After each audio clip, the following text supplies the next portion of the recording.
Hola a todos, bienvenidos a este webinar, a este CardioTV de la Sociedad Española de Cardiología, en el que vamos a hablar sobre un documento de consenso que se ha elaborado por una serie de expertos, tanto de cardiología como de medicina interna, de atención primaria y de enfermería especializada cardiovascular, para hablar sobre aspectos que no están resueltos del tratamiento y del manejo de los pacientes con insuficiencia cardíaca y fracción de eyección reducida. Como pueden ver en la diapositiva, el título de este documento que se ha publicado y está ya disponible en suplemento de Revista Española de Cardiología es Consenso de expertos sobre la insuficiencia cardíaca con fracción de eyección reducida, más allá de la QIAS. Ahí también en esta diapositiva pues pueden ver todos los autores, algunos de los cuales pues tenemos la suerte de tenerlos hoy en representación de todos ellos en este webinar para resumir cuáles son los aspectos más importantes de cada uno de los temas que vamos a tratar. Quería también, por supuesto, agradecer a la Sociedad Española de Cardiología por la invitación a participar en este trabajo tan interesante, y también queremos agradecer a Novartis por el apoyo y patrocinio que han dado para su elaboración de forma absolutamente no condicionada. Un poco la idea de este documento, como se expone también en el título de ese editorial que escribí, relacionando el documento de consenso de expertos, es un poco cuál es el paradigma de la medicina en la actualidad y de la cardiología, aplicado todo ello a la insuficiencia cardíaca. El título de este editorial es Insuficiencia cardíaca y medicina basada en la evidencia, no todo está en la QIAS. Un poco la idea que ya también han seguido otras sociedades científicas de gran prestigio, como son la Sociedad Europea de Cardiología o el American College of Cardiology, pues bueno, intenta ir más allá de lo que es la evidencia. Está claro que en la época actual la medicina se basa en la evidencia, pero en una evidencia bien entendida, pero si solamente nos limitáramos a seguir lo que está disponible en la evidencia, en ensayos clínicos bien diseñados y bien controlados y en los metaanálisis, pues habría muchos aspectos del trato, del manejo de nuestros pacientes que no íbamos a poder hacer, porque, como digo, no todo está en la evidencia. De hecho, no hay estudios sobre todos los temas y sobre todos los aspectos, y hay que tomar decisiones en el día a día con nuestros pacientes sobre ellos. También otro aspecto importante es que esta evidencia está resumida en lo que hoy se considera la Biblia de la medicina, que son las guías de práctica clínica, y sabemos que la guía de práctica clínica, entre sus limitaciones, pues tiene el de la periodicidad, es decir, hay una franja, un espacio de tiempo entre que se publica una guía y cuando se realiza la siguiente actualización, en la cual incluso aunque haya nuevas evidencias, pues no se han incorporado a la guía y, por tanto, si en un sentido estricto, pues no se podría seguir al no estar publicado en las guías, ¿no? Y luego también pues hay aspectos que nunca se van a estudiar en ensayos clínicos controlados y que a veces aparecen en las guías como una recomendación por consenso de expertos, pero bueno, que puede no estar basado, como digo, en ningún trabajo, en ningún artículo, en ningún ensayo, ¿no? Y todo eso es importante. Por tanto, la evidencia es lo que debe guiar nuestra práctica, la evidencia aplicada a la práctica clínica, pero hay algunos aspectos que se escapan de ella y, por tanto, tenemos también que resolverlo, ¿no? Y esa es un poco la base de este estudio, ¿no? Para este documento se han seleccionado 15 temas muy importantes que los vamos a ver en la siguiente diapositiva junto con la cabecera del suplemento de la revista, el cual os animamos a leer con detenimiento. Hemos seleccionado estos 15 temas, algunos de ellos sí que pueden contar con una cierta evidencia, otros no la van a tener nunca, pero bueno, hay que regirse un poco por el sentido común y por la experiencia clínica, y lo que se ha hecho para cada uno de estos temas es hacer una revisión de cuál es la posible evidencia que existe sobre ella, es decir, que explique un poco el por qué se hacen las recomendaciones que el grupo de expertos que lo ha elaborado pues pone sobre el papel. Luego también, y al final, pues se ven los puntos más importantes de cada uno de los temas, se hace una serie de consideraciones sobre esos puntos y, por último, para cada uno de ellos pues hay un resumen, un sumario de los aspectos más importantes de cada punto. Como digo, esta es la estructura del documento. Algunos de los temas, pues lógicamente, tienen una mayor extensión que otros y sobre ello pues vamos a hablar en la webinar de hoy, en donde, como digo, pues tenemos la suerte de tener grandes expertos, además representantes de cada una de las ramas de la medicina y de la enfermería que han participado, han colaborado en este documento y que trabajan en el día a día con los pacientes. Y bueno, contamos con la doctora Isabel Egocheaga, médico de atención primaria. Contamos también con doña Mercè Fauradó, enfermera especialista en temas cardiovasculares. Contamos con el doctor Domingo Pascual, cardiólogo, experto en insuficiencia cardíaca, y contamos, por último, pero no menos importante, con el doctor Luis Manzano, internista, también muy experto y que ha trabajado mucho en el campo de la insuficiencia cardíaca. Bueno, mi nombre es Manuel Anguita, yo trabajo en Córdoba, en el Hospital Reina Sofía, y voy a tener el placer pues, de moderar este webinar. Como digo, no vamos a entrar en profundidad en ninguno de los temas, primero porque no nos daría tiempo, son 15 temas para una hora aproximadamente en la que vamos a disponer, y el objetivo fundamental es introducir el documento, recomendar que entréis en la Revista Española de Cardiología a leer este suplemento y ese, como digo, ese es el objetivo. Y ya sin perder más tiempo, bueno, pues vamos a pasar. Vamos a ir tema por tema. Estos 15 temas se han podido estructurar, como puede volver a verse ahora en la diapositiva, en 3 bloques distintos. Uno de ellos trata sobre el ámbito de presentación y de manejo de la insuficiencia cardíaca en atención primaria, el papel de la enfermería, las rutas asistenciales, etcétera. El segundo bloque, los siguientes 5 temas, pues hablan sobre las formas y los tipos clínicos de insuficiencia cardíaca, de la insuficiencia cardíaca de novo hasta la insuficiencia cardíaca estable, entre comillas, hasta la insuficiencia cardíaca avanzada. Y el tercer bloque, que son los últimos 5 temas, pues hablan sobre situaciones especiales, pacientes especiales, comorbilidades, de las cuales pues luego resumiremos los aspectos más importantes. Y como digo, tras agradecer a todos vosotros, a todos los expertos que nos acompañáis, pues vuestra presencia aquí y el trabajo que habéis hecho, y por supuesto al resto de autores del documento, ha sido un trabajo muy importante. Quería también agradecer a Estíbaliz Lindoza, del Instituto de Salud Musculoesquelética, que digamos que ha sido la empresa que se ha encargado de la revisión sistemática de todas las evidencias en cada uno de los temas, y que realmente nos ha facilitado mucho la síntesis de las recomendaciones en cada uno de los temas. Y ya para empezar, pues bueno, vamos a pasar al bloque 1. Como digo, vamos a intentar que sean aspectos muy concretos.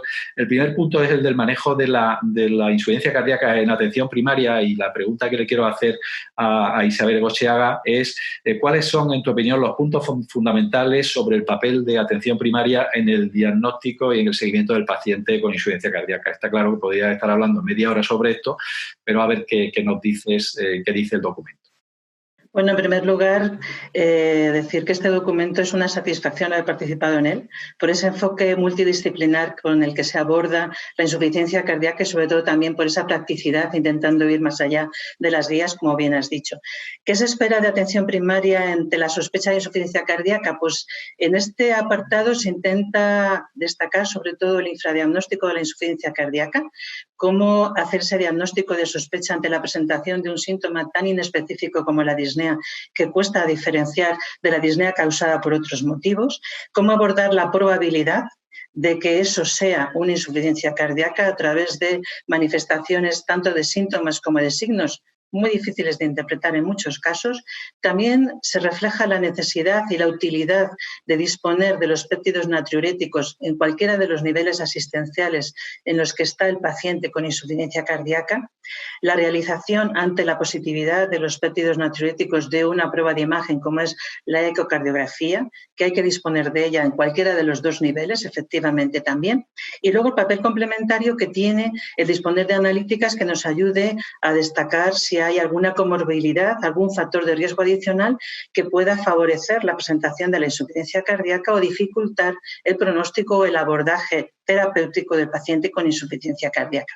De tal manera que yo destacaría en este capítulo fundamentalmente el infradiagnóstico, la propuesta de una búsqueda activa por parte de atención primaria ante esos pacientes con factores de riesgo para desarrollar insuficiencia cardíaca y sobre todo aquellos que han sobrevivido a una cardiopatía isquémica o que tienen una mayor carga de enfermedad, como pueden ser los pacientes ancianos, pluripatológicos o polimedicados. Muy bien, Isabel, pues muchas gracias. Yo creo que para hacer esto más práctico, quizás podríamos hacer los comentarios que cada uno de vosotros quisierais hacerlos al final de cada bloque y así posiblemente también podíamos ganar un poquito de tiempo, ¿no? Entonces vamos a pasar a al segundo tema que trata sobre la educación del paciente y de sus cuidadores. Y le voy a hacer la pregunta a Mercè Fauradó y me gustaría, Mercè, que nos hablara sobre qué dice el documento sobre el papel de la enfermería especializada en la educación y en el autocontrol del paciente con insuficiencia cardíaca. Hola, ¿qué tal? Gracias. Bueno, creo que todos somos conscientes del papel de la enfermera y la importancia de la formación de nuestros pacientes y que conozcan su enfermedad para manejarla mejor. Sabemos que la enfermedad crónica lleva implícita la adaptación de la persona y de su entorno a un nuevo estilo de vida. Tiene que cambiar hábitos, hacer ejercicio, tomar medicación, cambiar la dieta, etcétera. Y de ahí una necesidad para un aprendizaje para el cuidado más autónomo y sobre todo la prevención de complicaciones. La mayoría de los programas educacionales son impartidos por enfermeras especializadas, pero sí que muchas veces hablamos de programas multidisciplinares donde se atienden farmacéuticos, fisioterapeutas, médicos, internistas, etcétera. Se hizo una revisión sistemática en el 2018 que se publicó, analizaban 7 ensayos clínicos e incluían 3.500 pacientes. En esta revisión miraban cómo se abordaba la información, ¿no? Desde la consulta ambulatoria, llamadas telefónicas, hacían telemedicina desde el domicilio y en conjunto se dedujo como de resultado, vieron que se podía disminuir hasta un 50% la tasa de reingresos y mejoraba ostensiblemente la calidad de vida de estos pacientes. Otros estudios que iban más dirigidos a los familiares y a los cuidadores no dieron unos resultados tanto robustos, pero sí que se concluye diciendo que sería interesante hacer más estudios. No obstante esto, sí que es cierto que las guías de práctica clínica recomiendan con un grado 1A la educación de estos pacientes y lo hacemos siempre a través de casi siempre a través de programas multidisciplinares. Aparte de la formación a nivel de enfermería, sí que tratamos temas como la dieta y el ejercicio, que son 2 temas que hemos tratado en el artículo. Sobre todo a nivel de dieta, comentamos la restricción de sal y el no consumo excesivo de líquidos como el caballo de batalla de nuestros pacientes. En 2018 se publicó una revisión sistemática, en este caso se incluían solo 479 pacientes. Fijaros qué diferencia cuando hacemos estudios que hablan del consumo de sal, si beneficia o no la enfermedad, la cantidad de pacientes que se pueden llegar a incluir, comparado con los estudios randomizados de la industria farmacéutica, la cantidad de pacientes que llegamos a incluir, ¿no? Y esto creo que justifica a veces estos resultados poco fiables que hace que las guías hablen de gaps y de dudas acerca de cómo podemos indicar la dieta hiposódica de nuestros pacientes. Al final, un poco el resultado de esta revisión sí que se encontraron con cierta tendencia a la mejoría de los síntomas y los síntomas de congestión, pero no se pudieron obtener datos muy robustos para dar conclusiones. Yo personalmente creo que es un tema complejo, que es difícil de cuantificar, que es muy diferente la dieta sódica, que realmente no existe, que tenemos que hablar de dieta hiposódica, y que no tiene el mismo comportamiento con el concepto de eubolemia, un paciente que esté en un estadio B de la enfermedad y que no esté usando diuréticos, que un paciente que esté en el estadio D y que esté tomando la triple terapia diurética. Y ahí es donde tenemos que ajustar nuestros consejos y es cuando el concepto de individualizar yo creo que toma más fuerza. Referente al consumo de líquidos, para mí personalmente las guías del 2012 que hablaban de ajustar la cantidad de líquidos en función de la alcoholemia y el peso del paciente, las del 2016 solo hablan de evitar un consumo excesivo de líquidos. Por eso para mí es muy importante no siempre tener el mismo discurso de tome 1,5 litros de líquidos al día, sino que en función, si nuestro paciente pesa 45 kilos y está congestivo, habrá que dar un consejo, y si nuestro paciente pesa 98 kilos y no está congestivo, seguramente tendremos que adaptarlo, y sobre todo también adaptarlo a las condiciones atmosféricas que tengamos fuera. Es diferente dar un consejo el mes de agosto en Córdoba que el mes de enero en Bilbao, y eso lo tenemos que tener en cuenta. Yo personalmente, el tema de formación y nutrición tampoco no me quería exceder mucho, con lo cual lo dejamos aquí. De acuerdo, Mercè, la verdad es que es un tema muy interesante. El siguiente tema, el tercero, es todavía probablemente igual de amplio o más, que trata sobre las rutas asistenciales y la atención multidisciplinar en el paciente con insuficiencia cardíaca. A ver si Isabel también nos resumes cuáles son los aspectos más importantes de la ruta asistencial del paciente con insuficiencia cardíaca, sobre todo en el ámbito extrahospitalario, porque del hospital ya hablaremos después. Pues yo creo que el punto clave precisamente reside en cómo hemos titulado este apartado, la ruta asistencial. La necesidad de que se establezcan rutas asistenciales y además adaptadas a cada entorno. Y en este documento estamos intentando plantear esa puerta de entrada a la ruta asistencial, que sería atención primaria o la urgencia, y sobre todo una ruta asistencial que nos permita evitar duplicidades y fragmentación de la asistencia. Si eso se consigue hacer a nivel local, basado en los que tenemos toda la evidencia que hemos revisado para elaborar este apartado del documento, nos damos cuenta que es muy importante definir de una forma multidisciplinar qué se hace, cuándo se hace y quién lo tiene que hacer. De tal manera que esos serían un poco los puntos claves de cualquier ruta asistencial. Tenemos algoritmos en muchas de las guías, sobre todo en la guía de 2016, que definen muy bien cómo tendría que hacerse. Cardiología, la Sociedad Española de Cardiología tiene un proceso de SEC primaria en el que también se define los criterios de derivación, los criterios de seguimiento para atención primaria, que se recogen en nuestro documento.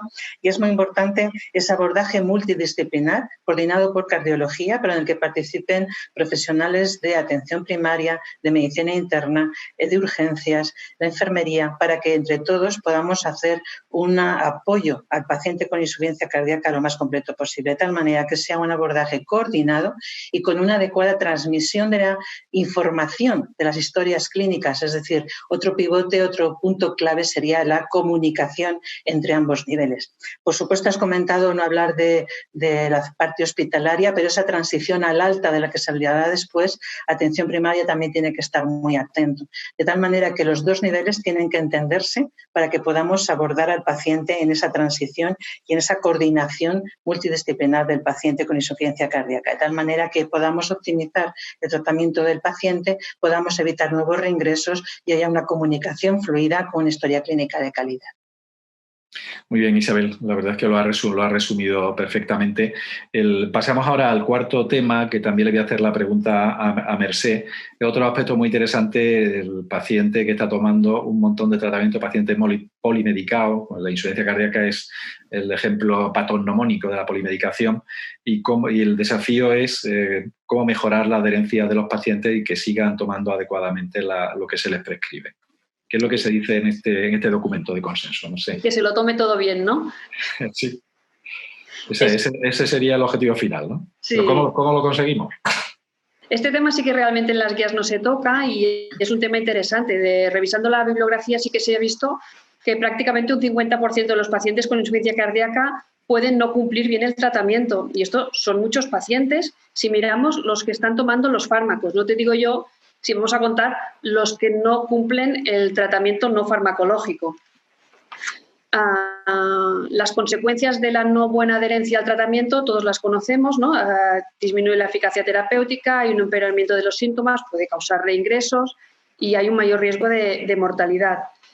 ¿Cuáles son las causas de la no adherencia? A veces es por olvidos involuntarios y a veces es por falta de conocimientos y a veces es por que aparezcan los efectos adversos o la falta de apoyo social y familiar. De nuevo allí un poco está nuestra gracia como profesionales, tanto nosotras desde la enfermería como vosotros desde el punto de la cardiología o como facultativos. Por un lado, que el paciente conozca bien el tratamiento, qué está tomando y por qué lo está tomando, porque si conozco para qué es esta medicación, seguramente tendré mayor adherencia. Si yo sé que el beneficio que espero a los 3 meses sea mejorar la fracción de eyección, etcétera. que el paciente conozca los efectos secundarios, que él sepa que si se le ha subido el beta bloqueante y le bajan las pulsaciones puede ser normal, hasta qué punto es normal, y sobre todo que tenga un contacto, un sitio donde llamar si aparecen estos efectos secundarios para poder mantener el tratamiento o ajustarlo correctamente. Entonces, volvemos un poco a la formación y a la educación del paciente y el familiar para reforzar la adherencia al tratamiento, tanto farmacológico como no farmacológico. Muy bien, y el último, gracias Merced, y el último tema de este bloque es la monitorización clínica y de las pruebas complementarias. Es un tema muy complejo sobre el que las guías prácticamente, bueno, no dicen mucho porque no hay estudios que hayan comparado todo este tipo de seguimiento. Y bueno, yo voy a intentar, ya que participé en la elaboración de este punto, resumir un poquito en lo que consiste. Realmente, como digo, las guías sí que hacen recomendaciones sobre qué es lo que hay que hacer en la visita inicial del paciente, que exploración analítica, electrocardiogramas, radiografías, pruebas de imagen para determinación de la función ventricular. Y hacen unas recomendaciones generales muy vagas sobre el seguimiento en general de los pacientes. Quizás sí que se centran más en las fases más precoces y en las pacientes más graves, en los pacientes con insuficiencia cardíaca más inestable, pero en las pacientes, en cambio, que no están tan mal, que se estabilizan con el tratamiento médico después de las primeras semanas o de los primeros meses, pues la verdad es que las guías no dicen. Y lo que nos preguntamos es, ¿cada cuánto tiempo hay que ver a los pacientes? ¿Dónde hay que ver a los pacientes? ¿En qué ámbito? ¿Tiene que ser en unidades especializadas de insuficiencia cardíaca? ¿Tiene que ser en consultas generales de cardiología o de medicina interna? ¿Tiene que ser exclusivamente en atención primaria? Esa es la segunda pregunta, ¿no? Y luego, claro, eso depende, y es en lo que se centra este capítulo del documento, básicamente de la estratificación del riesgo del paciente, en eso es lo que se centra. Hay que definir, y de hecho se define, y sí que hay algunas recomendaciones o consejos de algunas guías sobre la clasificación de los pacientes de alto riesgo, de riesgo bajo y de riesgo intermedio. Es muy fácil definir a los pacientes, relativamente fácil a los pacientes de alto riesgo y de bajo riesgo, pero es más difícil encuadrar a los pacientes de riesgo intermedio, ¿no?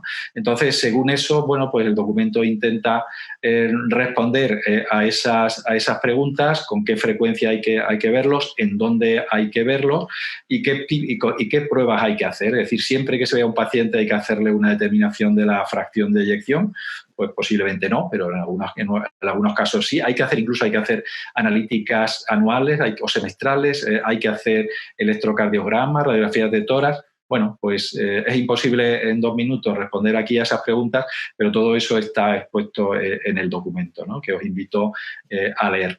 Bueno, y con esto un poco hemos terminado estos primeros 5 temas, este primer bloque, y yo creo que sí que tenemos unos minutos por si alguno de vosotros queréis hacer alguna matización corta, breve, o recalcar quizás qué os parece lo más importante o lo que quizás sí que se debería estudiar de alguna forma para tener un mayor soporte de evidencia. No sé.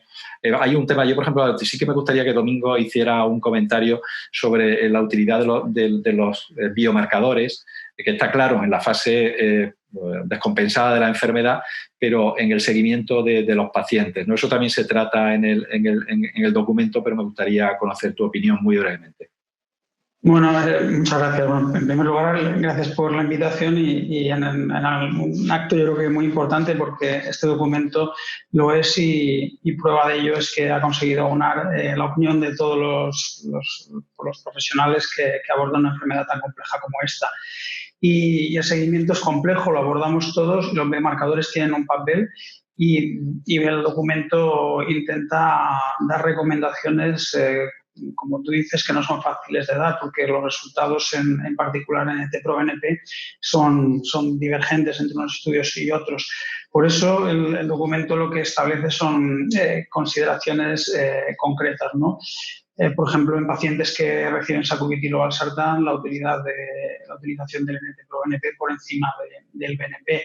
O cuando un paciente sospechamos que puede haber una descompensación clínica, darle uso ese valor de NT-proBNP con respecto a un valor seco en situación clínica estable para determinar, apoyar el diagnóstico, ¿no?, de esa descompensación, utilizarlo al alta en el momento de evaluar el pronóstico o en situaciones de cambio clínico relevante o cuando queremos monitorizar o ver si la respuesta al tratamiento es favorable.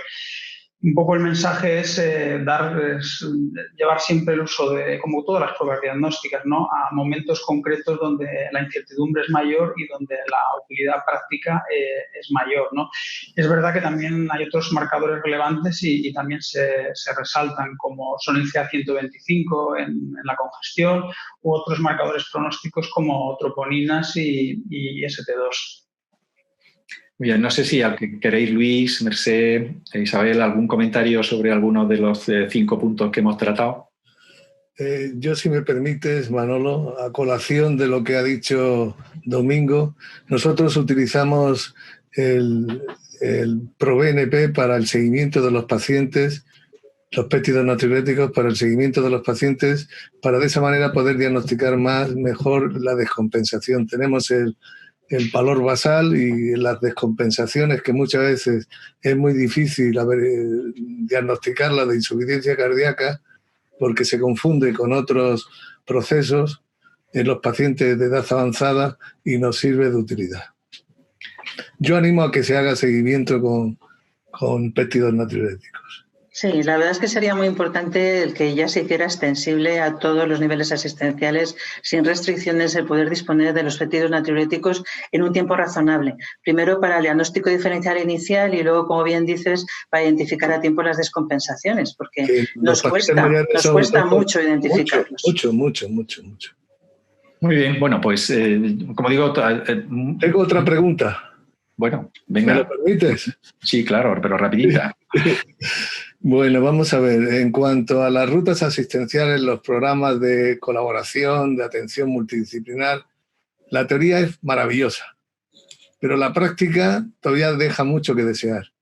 Yo quiero preguntarle a Isabel, ¿cómo podemos relacionarnos mejor tú y yo? Es la pregunta que siempre me haces cada vez que me ves, y esta vez aunque sea de forma virtual. Porque lo dices maravillosamente, pero claro... No, la verdad... ¿Y ahora qué? Ahora la verdad es que con la situación en la que nos hemos visto... También con Manolo o con los demás. Sí, yo creo que además la situación actual en la que estamos, en la que hemos tenido que trasladar muchas visitas presenciales a valoraciones virtuales, ¿no?, sin ver al paciente, no presenciales, nos ha hecho ver cómo nos necesitamos ambos niveles asistenciales a la hora de transmitirnos la comunicación. Y tenemos que fomentar que tengamos medios adecuados para poder comunicarnos de forma adecuada, porque eso va a suponer una mejora para el paciente en su seguimiento.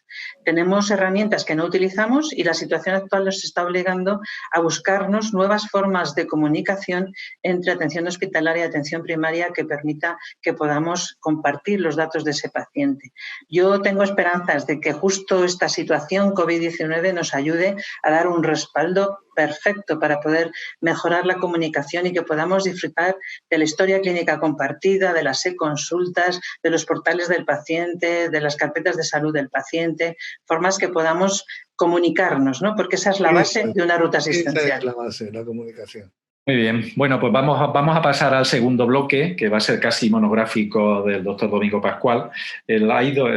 Trata sobre las formas clínicas de insuficiencia cardíaca. Los 2 primeros temas son la insuficiencia cardíaca de novo y este es un tema muy interesante porque hasta algunos estudios recientes, algunos de los cuales tú has liderado, Domingo, realmente pues la insuficiencia cardíaca de novo o descompensada, casi todos los ensayos clínicos eran insuficiencia cardíaca crónica, ¿no? Y estaba la duda de si se puede aplicar o extrapolar los resultados de esos ensayos a la insuficiencia cardíaca aguda, a la insuficiencia cardíaca de novo, ¿no? Y el segundo punto es la transición al alta una vez que el paciente se ha compensado. La pregunta que te quería hacer sobre lo que dice el documento sobre el primer tema, quería centrarme en el tratamiento. Es decir, ¿cómo crees o qué dice el documento sobre cómo se debe iniciar y titular el tratamiento farmacológico en el paciente con insuficiencia cardíaca de novo descompensado?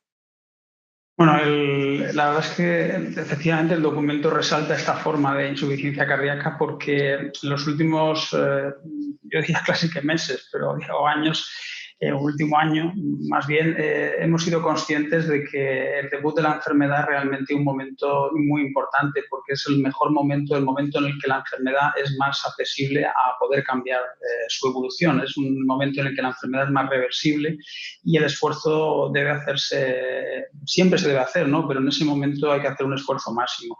Y en ese sentido, evidentemente hay que hacer un esfuerzo de diagnóstico, etiológico, precipitantes, abordar la enfermedad en su globalidad, fenotiparla bien, y el esfuerzo etiológico tiene que ser máximo, y sobre ello luego establecer el abordaje global del que estamos hablando, pero especialmente aquellas terapias que modifican la evolución de la enfermedad. Los fármacos que cambian la enfermedad o los dispositivos o los tratamientos que cambian la enfermedad. Y es que precisamente en los últimos tiempos con los estudios con sacubitril o valsartán hemos sido conscientes de que respecto al paciente crónico la respuesta fisiopatológica de la enfermedad es mucho mejor. El SIOPROOF demostró que recuperan mucho más los pacientes al iniciar el tratamiento cuando son de nuevo la fracción de eyección, recuperan más fracción de eyección, reducen más los volúmenes ventriculares, se reduce más el NT-proBNP, se reducen más las troponinas, partiendo de niveles similares respecto a pacientes crónicos, lo cual nos deja ver algo que es un concepto muy, muy simple, y es que el tratamiento precoz, igual que el diagnóstico precoz, es cuando realmente tenemos la mayor capacidad para cambiar la enfermedad. Y ahí ese esfuerzo no debe retrasarse en el tiempo. Yo creo que ese sería el otro mensaje, ¿no? No debemos pensar que, bueno, ya lo harán otros o ya vendrá después, ¿no? Es como cuando hablamos de la hospitalización, ¿no? El esfuerzo hay que hacerlo en ese momento y buscar el tratamiento óptimo. Muchas veces nos encontramos con barreras en ese paciente inicial, ¿no? Barreras para introducir todos los fármacos que sabemos que benefician al paciente, todos los grupos farmacológicos. Y en ese sentido, el documento pues, deja claro que no todos los fármacos se comportan igual en esa fase inicial, de tal manera que sacubitril o valsartán y betabloqueantes son fármacos cuyos beneficios son muy rápidos, y antagonistas del receptor mineralocorticoide también son necesarios en fracción de eyección reducida. Estamos hablando de fracción de eyección reducida, tienen un beneficio también, pero tarda más tiempo en hacerse patente. Por tanto, debemos individualizar, siempre individualizar, pero desde el principio objetivo, paciente de nuevo, diagnóstico profundo, etiológico, resolver el paciente globalmente, pero sobre todo implementar los tratamientos que modifican la enfermedad. Y ese apartado, pues bueno, está como todos con una introducción en el problema, con evidencia, la evidencia de la que disponemos, un resumen con todas las recomendaciones, y sobre eso yo creo que va a ser útil para aquellos que lo lean, que debemos ser todos. ¿Cuáles son los puntos fundamentales de una buena transición al alta tras el ingreso de un paciente con insuficiencia cardíaca? Hay muchos puntos fundamentales y yo diría que hay tantos que lo normal es que se nos olviden algunos, con lo cual este fue el motivo por el que desde la Sociedad Española de Cardiología y la sección de insuficiencia cardíaca se editó y se consensuó un documento de recomendaciones, un decálogo de 10 recomendaciones, donde se hacen 10 recomendaciones principales, luego tienen subrecomendaciones, y además se implementa un checklist, ¿no? Precisamente buscando que no se nos olvide nada. A este documento también hay que añadir el esfuerzo de la Sociedad Española de Medicina Interna, que también ha hecho recomendaciones sobre cómo abordar el alta del paciente y ha dado recomendaciones al respecto, como también lo ha hecho las sociedades de atención primaria. Y todas estas recomendaciones que también han llegado en estos últimos años se plasman en este apartado. Yo creo que es un apartado que realmente está muy bien, como todos, con gráficos, diagramas, tablas, con resumen, donde todas estas recomendaciones se recogen y que nos pueden servir incluso para tenerlas en el día a día e implementar ese checklist para que no se nos olvide nada. Si tuviera que definir algunos puntos claves, pues yo creo que siempre la transición debe empezar cuanto antes dentro del hospital. en el momento en que el paciente se ha estabilizado hemodinámicamente, ya debemos estar planificando esa transición. Una transición que debe abordar todas las esferas, como venimos diciendo, por supuesto la educación, el autocuidado, pero también desde el principio lo que también venimos diciendo, el tratamiento que cambia la enfermedad y dentro de ese tratamiento fármacos que modifican la enfermedad, tratamiento de comorbilidades, tratamiento etiológico y debemos buscar el alta en el momento apropiado. No debemos precipitarnos con el alta. La descongestión es necesaria, lo resaltamos también, pero damos recomendaciones exactas de cuándo el paciente es alta y en base a qué resultados. Y sobre eso, el alta, la transición ya ha empezado antes, pero la transición es un punto, el alta no es un punto más, no es el final de la transición para nada, sino que es un punto más, un punto clave, pero que daba dar pie a lo que es muy relevante, que es la visita precoz. El paciente debe irse con un plan de alta diseñado para él, individualizado, pero que debe incluir siempre una visita precoz con una optimización terapéutica durante las siguientes semanas, siguientes visitas, que donde también se dan recomendaciones al respecto. Pero siempre un mensaje y es el tratamiento, el mejor tratamiento, el que cambia la enfermedad, cuanto antes mejor. Si puede ser dentro del hospital, es el esfuerzo, hay que hacerlo ahí, pero luego debemos seguir ese plan de cuidado, de optimización después del alta para evitar lo que es un gran problema, que es el reingreso, porque se asocia más mortalidad en las semanas siguientes, porque el máximo riesgo de reingreso está ahí, después del alta en los primeros 30 días. Y bueno, recomendar de nuevo la lectura porque yo creo que en este apartado en particular es un documento para tenerlo en el bolsillo y en el hospital, en la consulta, allá donde veamos pacientes. Muy bien, Domingo. El siguiente tema es también muy interesante, un poquito más corto, es el del paciente estable. Y realmente el tema se ha enfocado hacia dos preguntas. Una, ¿qué es el paciente estable? O mejor dicho, ¿existe el paciente estable? Porque, claro, un poco el problema puede venir de que se confunda paciente estable con un paciente con buen pronóstico. Y entonces, además, ahí pues, nos podríamos quedar sin hacer cambios en el tratamiento o añadir nuevos tratamientos que hayan demostrado un efecto pronóstico. El paciente viene a la consulta, está muy bien, no ha ingresado en los últimos meses, está perfecto de todo, no ha tenido ningún problema. Entonces, un poco lo que este tema dice es que quizás deberíamos huir de este término y no utilizar esa forma de hablar del paciente estable, sino simplemente un paciente realmente controlado o que está con su tratamiento optimizado. Ese sería el primer mensaje. Es decir, que no existe el paciente estable porque la insuficiencia cardíaca siempre es progresiva y como hemos visto en algunos de los estudios de los ensayos, gran parte de los eventos, tanto de ingresos como de muerte, se producen en pacientes que se pueden considerar como estables, ¿no? Y el segundo punto, el que hace mucho énfasis este tema, es que a ese paciente hay que aplicarle de forma estricta y rigurosa el algoritmo de manejo de tratamiento farmacológico y no farmacológico de la guía. Es decir, los tratamientos que mejoran el pronóstico hay que aplicarlo en este paciente exactamente igual que en el paciente que no está controlado, el paciente con insuficiencia cardíaca más avanzada que luego veremos. Porque este paciente se va a beneficiar en la misma medida o incluso más al anticipar el tratamiento y actuar antes sobre la enfermedad que en el paciente con mucho más deteriorado en el cual a lo mejor lo que hagamos ya no tiene tanta utilidad. Esos son un poco los dos mensajes que queríamos recalcar en este capítulo. Y luego el siguiente tema, posiblemente sí que hay, Domingo, esta pregunta va para ti, sí que hay más evidencia. Es verdad que lo habíamos introducido porque en las guías del 2016 solamente se recogía con respecto a la utilización de sacubitril/valsartán los resultados de la extrapolación de los resultados del Paradigm y había muchos escenarios, sobre todo insuficiencia cardíaca aguda, insuficiencia cardíaca de novo, en donde no se podían aplicar los resultados del Paradigm. ¿Cuáles son, desde tu punto de vista, lo que seguramente esto sí va a aparecer en las próximas guías, pero lo que deberíamos hacer con sacubitril/valsartán en el momento actual que no nos digan las guías del 2016? Bueno, yo creo que este documento es un paso más hacia las guías que saldrán el próximo año, en el 2021, y que son también vienen reflejados por la actualización, el documento de actualización que publicó también la Sociedad Europea recientemente. Y es que, bueno, a partir de Paradigm 2014, de las guías 2016, la evidencia actual nos hace ver que realmente sacubitril/valsartán es un tratamiento esencial en la insuficiencia cardíaca con fracción de eyección reducida, y como tal tratamiento esencial es por lo que se le ha dado un capítulo.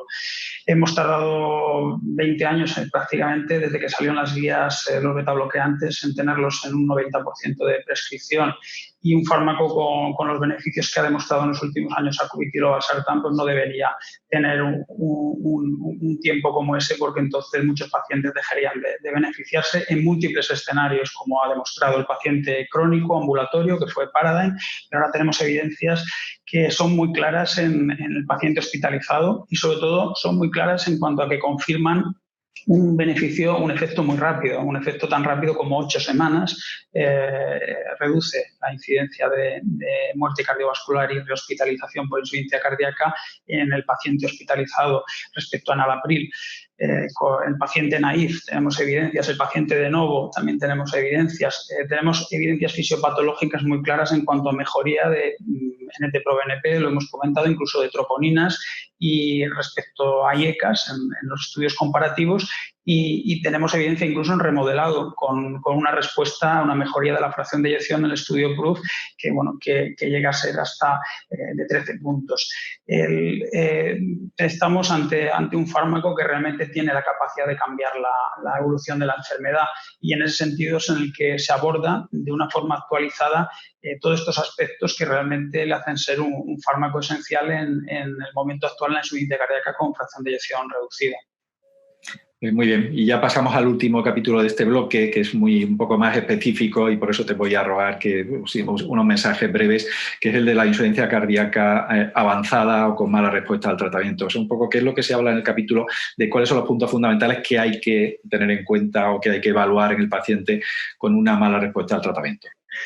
Bueno, a mí este capítulo la verdad es que también me ha gustado mucho cómo ha quedado, porque en primer lugar deja claro, aunque ya existía una definición por la Asociación Americana de Insuficiencia Cardíaca de lo que es insuficiencia cardíaca avanzada, pero deja claro que el concepto de insuficiencia cardíaca avanzada, deja claro el flujo de ese paciente, cómo debe transitar y cuándo es tributario a lo que serían unidades de insuficiencia cardíaca avanzada, y también deja claro dentro de la evidencia que hay el uso de terapias que a todos, pues esto es un paciente que es un reto para todos siempre, allá donde está, y nos deja, el documento nos pone al día en cómo utilizar pues bombas elastoméricas para infusión de furosemida subcutánea, o cuándo usar inotrópicos, qué inotrópicos y con qué evidencia, el uso de terapias en situación de refractariedad, diuréticos de ASA como la diálisis peritoneal, y cuándo acceder a trasplante o asistencias. Con lo cual yo creo que son recomendaciones muy claras y que abordan un problema relevante, con lo cual creo que también es muy importante, como todos los capítulos, su lectura y tenerlo en cuenta. Perfecto, Domingo. Yo creo que han quedado bastante claros todos estos temas. Como vamos un poquito mal de tiempo, creo que vamos a pasar al tercer bloque, que se refiere más a las comorbilidades, y el cual el protagonista va a ser el doctor Luis Manzano. Entonces, luego al final podemos hacer algún comentario si nos quedan algunos minutos. Luis, te quería preguntar por los dos primeros temas que te competen, sobre la insuficiencia renal crónica, insuficiencia cardíaca, y diabetes e insuficiencia cardíaca, que están muy relacionados. La pregunta probablemente que más se nos viene a la mente es cómo tenemos que manejar los fármacos para el tratamiento de la insuficiencia cardíaca en el paciente con insuficiencia renal y en el paciente diabético. ¿Todo de golpe? Bueno, como tú veas. Bueno, vamos a empezar con la enfermedad renal crónica. La enfermedad renal crónica, como todos sabemos, tiene una alta prevalencia en pacientes con insuficiencia cardíaca y al revés. Por tanto, es un problema que todos tenemos que abordar. Aproximadamente un 30% de pacientes con insuficiencia cardíaca tienen enfermedad renal crónica, entendida como moderada y severa, es decir, o más que severa, con menos de 60 mililitros minuto. Lo que hay que comentar con respecto a la enfermedad renal crónica moderada, la enfermedad renal crónica severa, es que hay muy poca evidencia en cuanto a ensayos clínicos. Y hay que también considerar que, además de padecer afectación estructural el riñón, también puede tener alteraciones funcionales debido a cambios hemodinámicos producido por los fármacos que utilizamos habitualmente en el tratamiento de estos pacientes, llámese IECA, ARA2, sacubitril/valsartán en este momento, etc. Por supuesto también antagonistas de la aldosterona.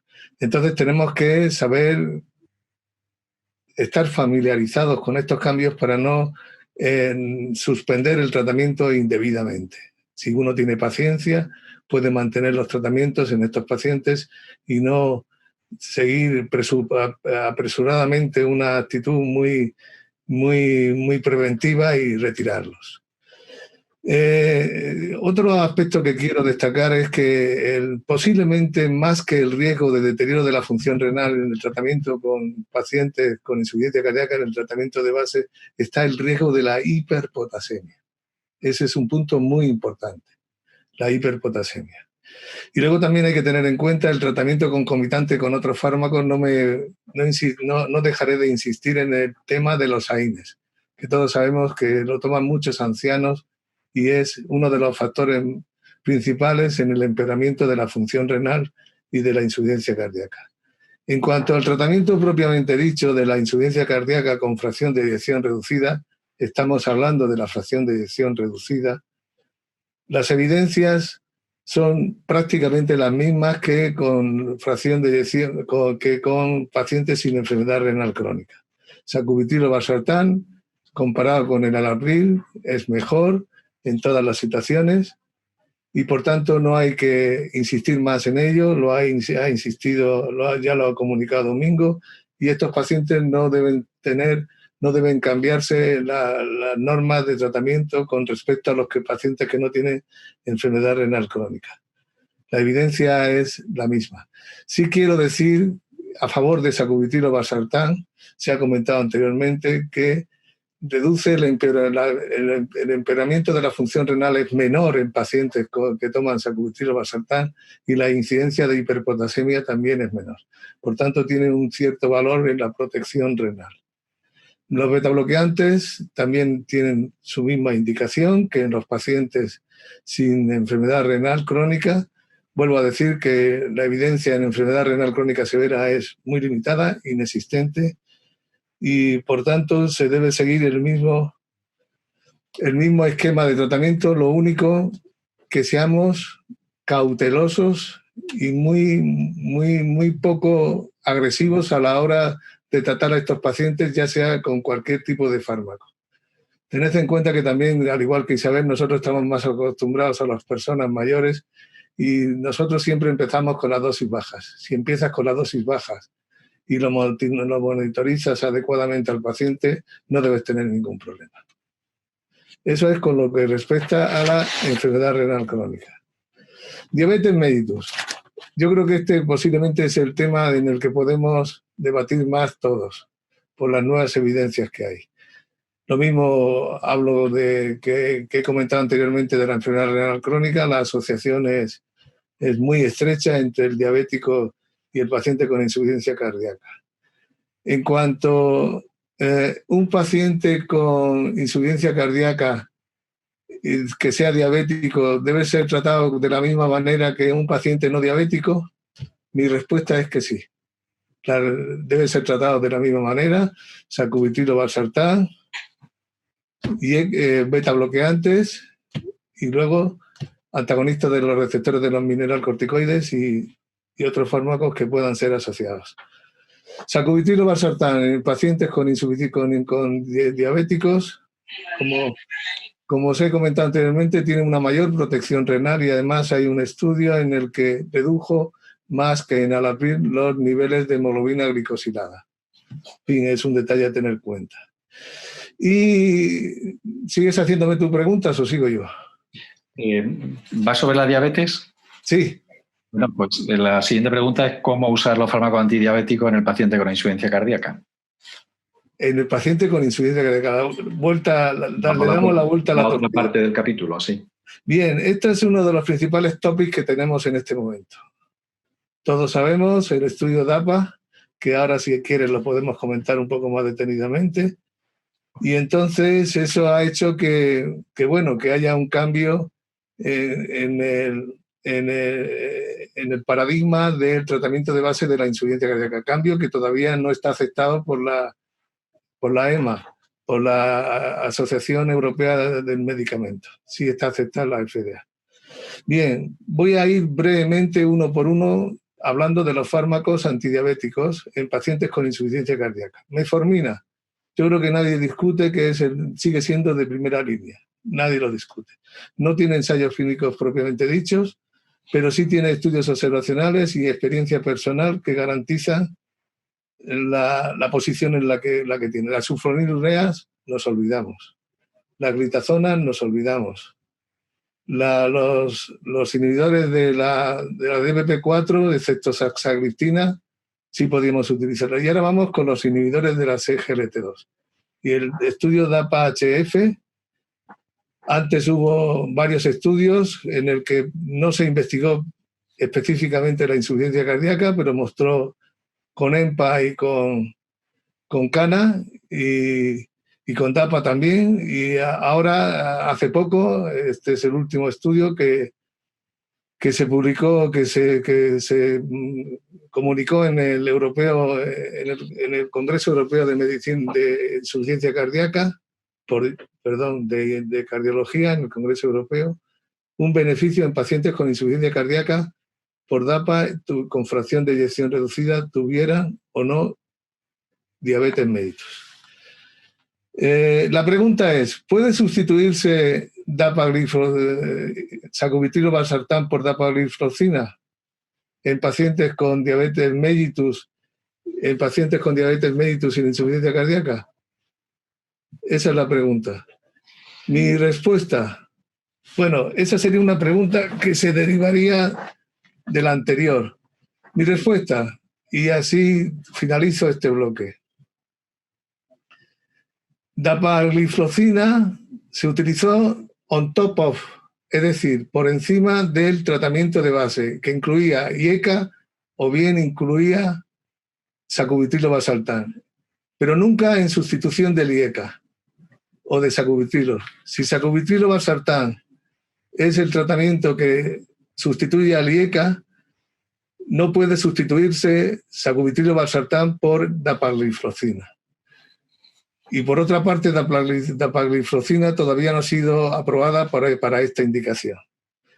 Bien, no tengo más que comentarte sobre ello y simplemente indicar que DAPA y sacubitril/valsartán no son contrincantes, no son competidores, son colaboradores. Cada uno tiene su indicación, pero por supuesto, primero sacubitril/valsartán. Perfecto, Luis. Pues bueno, vamos a ver si terminamos en 5 minutillos los 3 capítulos que nos quedan y los comentarios finales. El tema de la fibrilación auricular voy a intentar responderla yo brevemente. Hay 4 puntos los que se den del capítulo. En primer lugar, la fibrilación auricular es un factor de riesgo para el mal pronóstico de insuficiencia cardíaca. En segundo lugar, el tema de la anticoagulación, al ser insuficiencia cardíaca con fracción de eyección deprimida, ya tiene un punto en la escala del CHA2 y por tanto todo paciente con insuficiencia cardíaca, fracción de eyección deprimida, fibrilación auricular del tipo que sea, se debe anticoagular. Y donde ya empiezan las dudas y no hay tanta evidencia es sobre el tipo de anticoagulante. Es verdad que hay algunos metaanálisis y algunos subanálisis que ya vienen a decirnos que los nuevos anticoagulantes, los ACOTs, son superiores también a los antagonistas de la vitamina K, al igual que ocurre en otro tipo de fibrilación auricular sin insuficiencia cardíaca y por tanto deberían ser los fármacos anticoagulantes de elección, salvo contraindicaciones, ¿no? Y luego, desde el punto de vista del tratamiento del control antiarrítmico, pues bueno, tenemos control de ritmo, control de frecuencia. Realmente ha aparecido alguna evidencia en el estudio CASEL, aunque con las limitaciones que tiene.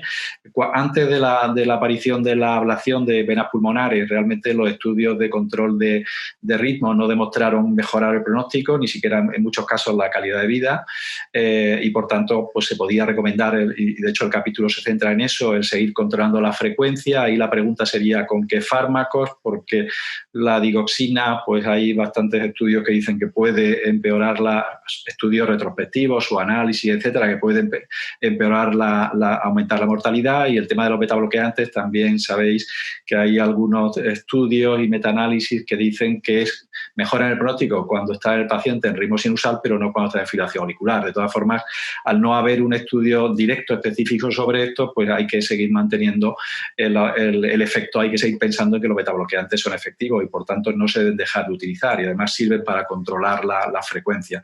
Y el último aspecto que queda es el papel de la ablación de venas pulmonares, que probablemente está por definir, y en el capítulo pues se centra en algunas recomendaciones de consensos que ya existen, que hay que individualizar muy bien a los pacientes, hacerlo en pacientes sintomáticos o en que la fibrilación auricular les produzca síntomas, o en algún tipo especial de pacientes con el objetivo similar al CASEL de mejorar el pronóstico. Y ya pasamos a los dos últimos temas. Luis, brevemente, 1 minuto cada uno. Pues no hace falta entrar a discutir cada uno de los puntos, sino ver un poco en lo que se centra el capítulo. El primero es la relación entre cáncer e insuficiencia cardíaca, que se puede enfocar desde muchos puntos de vista, y el último capítulo, que yo creo que ya se ha resumido, es el paciente anciano frágil, que habitualmente es el paciente que tiene todas las comorbilidades que ya hemos visto. Voy a ser muy breve. En cuanto al tema del cáncer, creo que viene perfectamente sistematizado en el documento. Sigue las guías que están también muy sistematizadas, y entonces pues lo único que comentar es el algoritmo que propone un estudio basal. Hay que hacer una valoración previa del paciente, identificar a aquellos que van a tener mayor riesgo, y esos de mayor riesgo tienen que tener una evaluación cardiológica específica, y luego hacer un seguimiento y monitorización de los pacientes con las pruebas correspondientes, y en función de los resultados, pues hacer un seguimiento con una periodicidad distinta. No tengo más que decir, está muy bien resumido en el documento. Y en cuanto a la insuficiencia cardíaca y paciente anciano, pues ese es mi tema fundamental. Por eso te lo hemos dejado. Ese es el tema que más me gusta. Pues, ¿qué puedo decir de ello? Primero, ¿qué es ser anciano? ¿Más de 65, más de 70, más de 75? Probablemente hoy todos coincidiríamos que sería más de 75. Hablar de la insuficiencia cardíaca con fracción de eyección reducida en el anciano, el 75% es preservada. Pero bueno, también muchos tienen insuficiencia cardíaca con fracción de eyección reducida. La comorbilidad, ¿qué voy a decir de la comorbilidad? Casi todos tienen más de 2 o 3 enfermedades crónicas importantes, y ahí es donde la multidisciplinariedad, yo diría también la polivalencia, es decir, en este sentido, médicos polivalentes son útiles, son bastante útiles en el seguimiento de estos pacientes. Lo que sí se necesita es una visión holística, todo tiene que estar integrado, y un seguimiento a la carta, según necesite el paciente. Y ahí la comunicación con primaria, ya sea desde cardiología, desde medicina interna, es fundamental. Yo no tengo problema con la comunicación con cardiología. Con atención primaria sí tengo mucha. No tengo más. Muy bien. Bueno, pues no dirás que no he sido breve. No, perfecto. ¿No? Sí, la idea es recomendar que se lea el documento y que se saquen las conclusiones oportunas, ¿no? Bueno, pues ya, muchísimas gracias a todos, pero sí que me gustaría, antes de despedir esta conexión, que cada uno de vosotros en 15 segundos dijera qué es lo que más, lo que queráis, ¿no? Pero sobre todo, qué es lo que más importante le parece de este documento. Mercé, que te tengo a ti ahí la primera. Como documento, cuando decías lo más importante, me venía a la cabeza la relación de confianza que podamos establecer con el paciente, que va ligada, ¿no?, a la individualización de cuidados y de tratamiento. Pero esto no es específico del documento, pero es lo que me ha venido más a la cabeza. Domingo. Creo que, tal y como está esquematizado, con una puesta en escena, una introducción breve pero concisa, luego la evidencia, las recomendaciones y el resumen final, cómo está estructurado junto a los gráficos y tablas que se aportan, creo que le da un sentido muy práctico y sobre todo una practicidad que va a servir a todos los especialistas, todos los profesionales que estamos implicados en la enfermedad. ¿Isabel? Pues un poco redundando en lo mismo que ha dicho Domingo. A mí este documento me parece atractivo porque, sobre todo como médico de atención primaria, recibo muchos documentos, muchas guías, muchas opiniones de expertos. Y este documento está estructurado de tal manera que revisa la evidencia, pero va hacia el punto de vista práctico. Está muy esquematizado, con muchísimos algoritmos, figuras muy claras, y yo creo que va a resultar práctico, que es un poco lo que pretende este documento. Luis. Pues a mí lo que más me ha satisfecho es efectivamente el documento en sí mismo. Es una maravilla. Y quiero felicitar al coordinador del documento, que se llama Manolo Anguito, por lo bien que lo ha hecho. Bueno, esto es un trabajo de todos, ¿eh? La verdad es que yo la verdad es que me ha encantado participar y coordinarlo, pero gracias a todos vosotros y a todos los que no están aquí hoy con nosotros, que han trabajado un montón y sobre todo que son gente que sabe mucho, pero sobre todo que son muy prácticas, ¿eh? Eso es lo importante. Bueno, pues nada, yo simplemente para concluir, yo voy a concluir como empecé, es decir, creo que cuando hay evidencia hay que seguir la evidencia, eso hay que ser muy riguroso, pero en los aspectos en donde falta evidencia, pues evidentemente no podemos dejar de atender a nuestros pacientes y tenemos que tomar decisiones basadas en el juicio clínico, en el sentido común, en la experiencia, etcétera. Y yo creo que eso es lo que viene a traer este documento. Muchísimas gracias a todos los autores, muchísimas gracias a la Sociedad Española de Cardiología, gracias a Novartis por su apoyo y sobre todo pues gracias a vosotros por estar aquí hablando y discutiendo y empleando parte de vuestro tiempo en hacer algo que es muy importante para nuestros pacientes y para todos nuestros compañeros. Muchísimas gracias a todos y un abrazo, y a los que estáis viendo este vídeo pues espero que os resulte de utilidad y sobre todo os incitamos a leer el documento completo.